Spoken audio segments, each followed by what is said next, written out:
जहांगीर तरीन, जिनके साथ हमने 2011 ऑनवर्ड जब वो शामिल हुए थे पार्टी में, हमने उनके साथ काम किया हुआ है।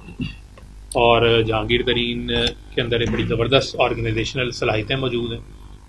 उनके पास जो है वो विजन भी है, रिफॉर्मिस्ट भी हैं।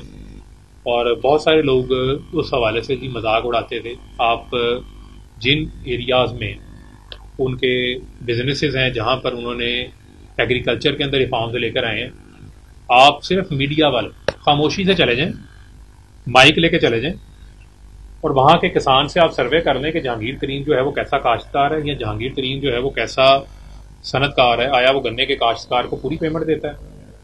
आया वो उसको बीज रिसर्च वाला नया फराहम करता है? आया वो उसको ट्रैक्टर भी फराहम कर रहा है? यानी आया वो उनकी वेलफेयर के लिए भी काम कर रहा है? लोधरा पायलट प्रोजेक्ट क्या है, वहाँ पर जो तालीम के मैदान में काम किया, जो बेसिक हेल्थ यूनिट्स को रिफॉर्म किया, इसका मतलब एक बंदे के पास एक विजन मौजूद है तो आपने किया। इसी तरह अलीम खान, 2011 में खान साहब ने हमें, इमरान खान साहब ने कहा अलीम खान तो बहुत अच्छे हैं, अलीम खान के पास तो बड़ा लीडरशिप की क्वालिटी भी है, बड़ा अच्छा विजन भी है। 2018 में जो है वो बुशरा बीबी ने उस्मान बुज़दार को पास कर दिया तो अलीम खान बुरे हो गए, जहांगीर तरीन जो है वो बुरे हो गए। कल को जो है मैं नहीं अच्छा लगूंगा, मैं भी बुरा हो जाऊंगा, कल को कोई और भी बुरा हो जाएगा। ये मैं बता रहा हूँ, सबको पता है, ये रियलिटी, ये दिल की उनकी बातें, मैं सबको पैगाम दे रहा हूँ। जो वहाँ अभी लोग बैठे हैं उनको सबको पता होना चाहिए कि वहाँ मूड स्विंग होते पता नहीं लगा। अगर आपने कोई इख्तलाफ की बात कर दी है तो आपको ये नहीं पता कि फिर आपने 3 महीने या 4 महीने फिर आप जमान पार्क जा सकते हैं या आप नहीं जा सकते। तो लिहाजा जो मैंने आपको कहा कि मैं कोई ऐसी जगह नहीं है जो कोई नई जगह है। पवन चौधरी मेरे भाई हैं, इनसे मेरा बड़ा पुराना हमारा जो है वो मेरा ताल्लुक़ है पार्टी के अंदर भी। और मैं तो 2008 से काम कर रहा हूँ, ये 2010 से हमारे साथ थे, चेयरमैन के साथ रहे, इमरान खान के साथ उस वक्त इन्होंने काम किया है। हमारा बड़ा क्लोज कोऑर्डिनेशन के अंदर हमारा जो है वो हम इकट्ठे काम करते रहे।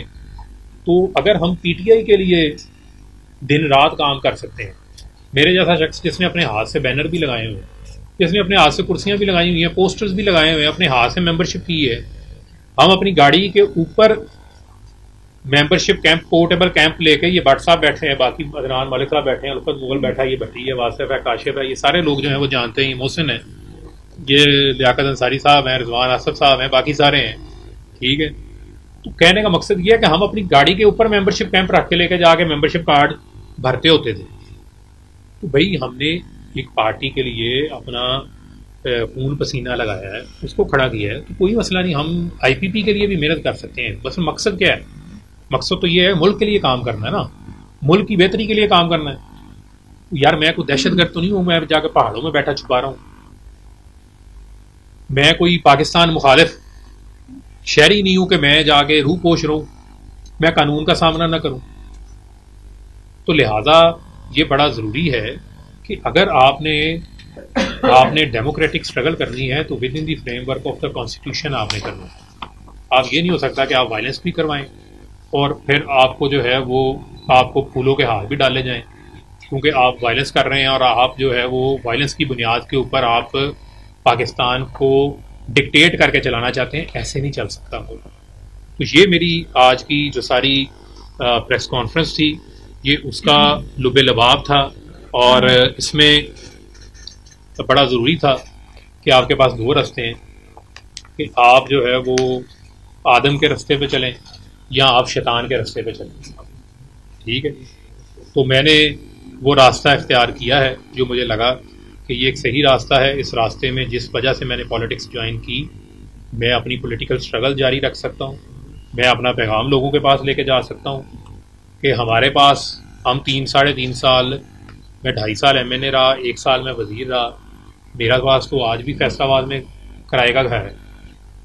जब मेरे ऊपर सारे मामला थे, मेरा तो किराए का घर भी जो है वो भी खाली हो गया है, ठीक है।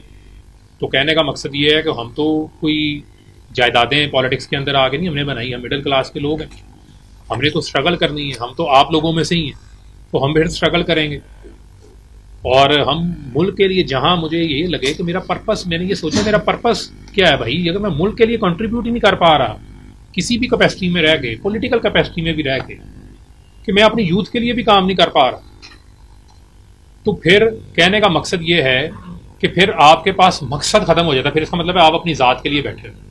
तो मैं उन सबको पैगाम दे रहा हूँ कि इस चक्कर से बाहर निकलें कि आपको ये लग रहा है कि आपकी पता नहीं लॉयल्टी इन क्वेश्चन आ जाएगी, या आप इस चक्कर में बैठे हुए हैं कि जी आपको आपका वोट बैंक है तो आपका वोट बैंक जो है वो ख़राब हो जाएगा। हमें खान साहब ने कहा हुआ है कि जो पब्लिक ओपिनियन है वो चेंज होती रहती है।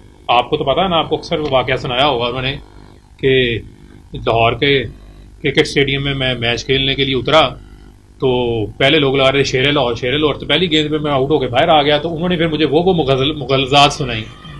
तो पब्लिक ओपिनियन जो है वो चेंज होता है।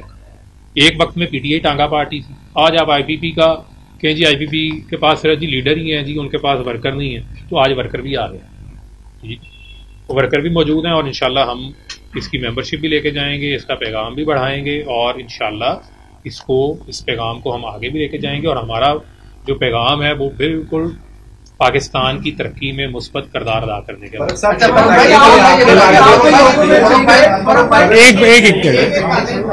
साहब ये बताइए कि आपके हवाले से अमेरिका से बैठकर कुछ लोगों ने दावा किया कि आपको मार दिया गया है शर्तों से, आपका फ्रेश चेहरा, जेल लगे बाल और खूबसूरत चेहरा बता रहा है कि आप अपनी मर्जी से ही कहीं थे शायद। देखें, बात यह है कि फिर मैं आपको कहूँगा जो सोशल मीडिया का वर्ल्ड है ना वो कुछ और है। देखें, आप लोग वीलॉग करेंगे ना तो आप रियलिटी बेस हैं, क्योंकि आप यहाँ पर फील्ड रिपोर्टिंग करते हैं। आप गैर जिम्मेदार कोई काम, मुझे आप सब पे पता है, आपके चेहरे भी पता है जो करते हैं, मुझे ये पता है कि आप गैर जिम्मेदार रिपोर्टिंग नहीं करें। कुछ लोग जिनका पाकिस्तान में आना ही नहीं है, बाहर बैठे हुए हैं, वो वहाँ बैठ के सिर्फ अपना व्यूअरशिप लेने के लिए वहाँ बैठ के सिर्फ नफरत का पैगाम फैलाते हैं। वो नफरत का जो पैगाम है उस पैगाम का मुल्क को नुकसान हो रहा है।